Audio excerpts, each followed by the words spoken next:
नमस्कार दोस्तों, उषा की आवाज़ चैनल में आप सभी का स्वागत है। हमारी आज की कहानी है क्या बेटी औलाद नहीं। रूबी की शादी बड़ी धूमधाम से हुई। अगले दिन सुबह अपनी ससुराल पहुंची। ससुराल पहुंचने पर उसका स्वागत बहुत ही प्यार से किया। ससुराल में उसका मान सम्मान कुछ ज़्यादा ही हो रहा था, क्योंकि वह अपनी सास की इकलौती बहू थी। उसके पति मनोज का कोई भाई या बहन नहीं था। धीरे धीरे सारे मेहमान अपने घर चले गए। जीवन नॉर्मल तरीके से बीतने लगा। ऐसे करते कई महीने बीत गए। एक दिन रूबी की सास ने रूबी से पूछा, रूबी बेटा, तुम कब अच्छी खबर सुना रही हो। रूबी ने इसका मतलब नहीं समझा और अपनी सास से पूछ बैठी, माँ जी, मैं समझी नहीं, कौन सी अच्छी खबर। रूबी की सास ने बोला, बहू, इतनी भी तुम भोली मत बनो, तुम समझ नहीं रही हो कि मैं क्या कह रही हूँ। तो रूबी ने बोला, नहीं, आप क्या कह रही हो। बाबू, मैं यह कह रही हूँ कि कब मेरी गोद में मेरा पोता दोगी, कब मैं उसके साथ खेलूंगी। रूबी ने बोला, माँ, अभी तो कुछ महीने ही हुए हैं शादी को, कर लेंगे, इतनी भी क्या जल्दी है। इतने पर रूबी की सास आग बबूला हो गई और भड़क गई।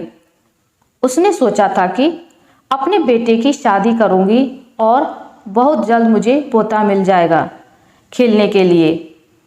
लेकिन इसको देखो, अभी कह रही है महारानी कि इतनी भी क्या जल्दी है। इतने में मनोज वहां पर आ गया और उन दोनों की आपस में कहा-सुनी देखकर बोला, क्यों आपस में लड़ रही हो। तो रूबी की सास ने बोला, तुम्हें तो कोई चिंता ही नहीं, तुम बस काम से काम रखो। मनोज ने भी इनकार कर दिया, इतनी भी क्या जल्दी है माँ। माँ जिद पर अड़ गई, अगर पोता चाहिए तो बस चाहिए। फिर क्या था, मनोज और रूबी ने भी फैसला किया कि चलो कोई बात नहीं, माँ की यह इच्छा पूरी कर देते हैं। लेकिन अगर भगवान की इच्छा ना हो तो आपकी इच्छा का क्या होगा। धीरे धीरे साल बीत गए। रूबी माँ नहीं बन पाई। अब तो रूबी ताने भी सुनने लगी।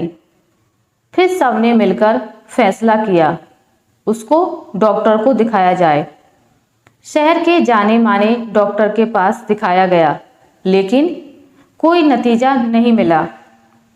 रूबी की सास रूबी को तांत्रिक और बाबा के पास भी लेकर गई, लेकिन कुछ नहीं हुआ।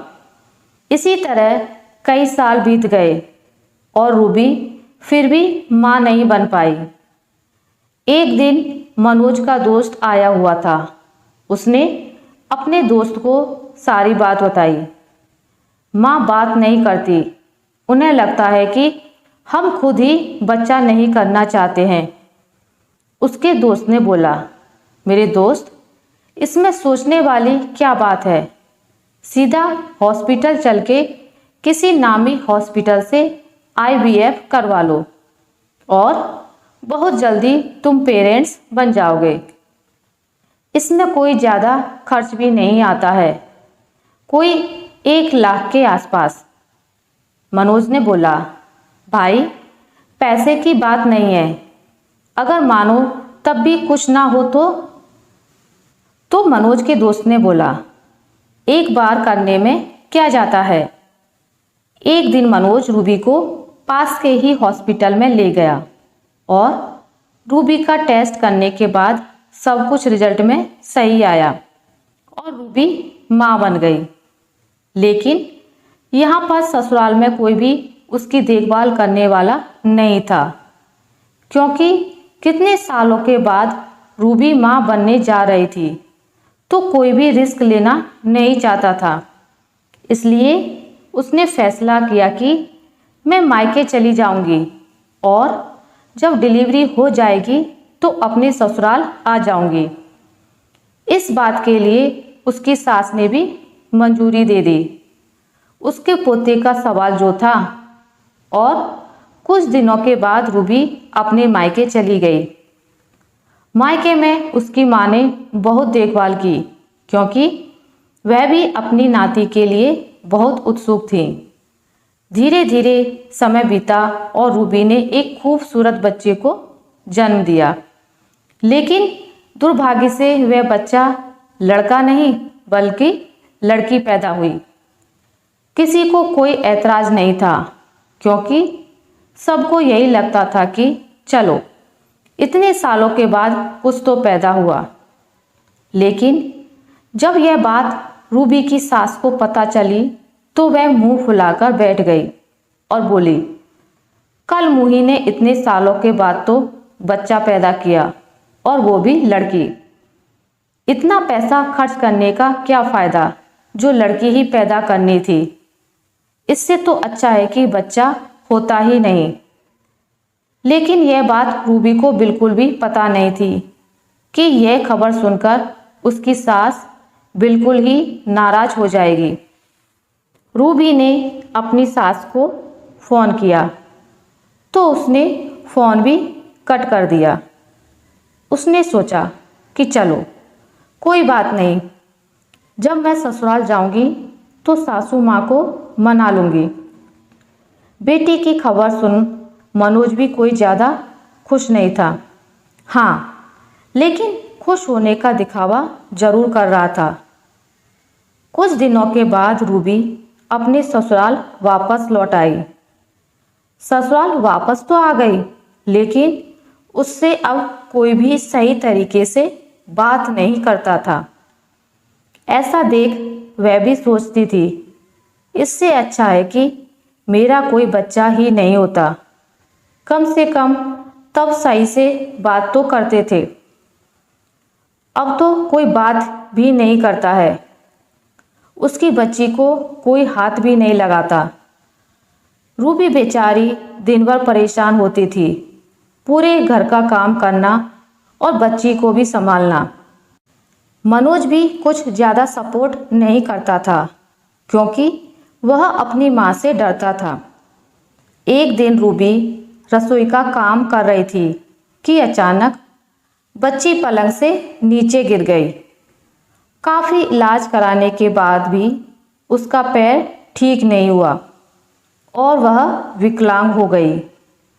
रूबी को और भी ताने सुनने को मिलने लगे, लेकिन उसने हिम्मत नहीं हारी।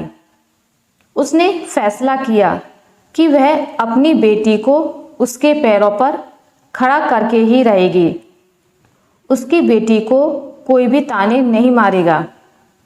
अपनी बच्ची को कामयाब बनाने के लिए उसे जो भी कुर्बानी देगी वो देगी। यह बात सही है कि भगवान अगर एक रास्ता बंद करता है तो दूसरे रास्ते खोल देता है।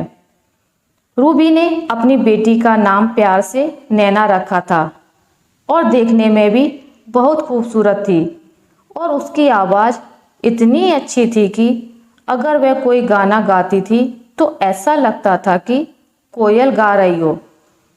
रूबी ने अपनी बेटी के इसी गुण को उसकी ताकत बनाया और बेटी को संगीत के एक टीचर के पास भेजना शुरू कर दिया।